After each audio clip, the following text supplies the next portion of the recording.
It's very easy to point fingers at the memory of those who, just a couple of short years ago, and many of those still in government, were promising us a high wage economy and telling us that would be a good thing.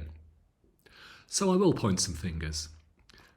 Because remember, those higher than expected wage growth figures that we've heard of this week are an average. And if you dig down, it's actually the earnings of the top 10% which are pushing up those averages. The lower paid, yes, are earning more, but not in real terms. And inflation, don't forget, is still around 8%.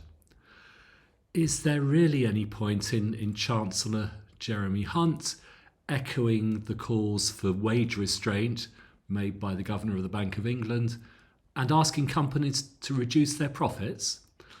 You really can't have it both ways, praising the free market and then asking it to give up its freedom voluntarily. A bit like, as we're in Wimbledon week, asking Djokovic to miss a few to give the others a chance. No, I don't have all the answers, but the scary thing is, I guess, neither do those who are supposed to. But then, some good news.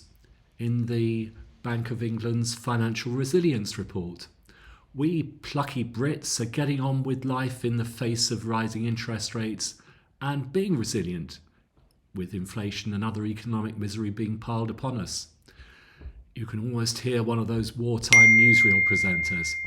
Yes, even at Buckingham Palace, their majesties are sharing a bath to economise, so best you follow in the wake of our royals, missus. And digging below, not digging for victory, digging below the Bank of England's report's headlines, it's actually the banks that it thinks are doing okay, or at least better than they did last time around in the financial crash of 2010. Because so far, I think, less businesses and households are actually going belly up financially. However, around 2.5 million fixed rate mortgages are going to be coming up for renewal later this year or in 2024. And there could be the rub for many. Just in time for the next election, which will be happening sometime next year. Which might, if one was being at all cynical, give a glimmer of hope in the form of perhaps the arrival of some much needed election bribes.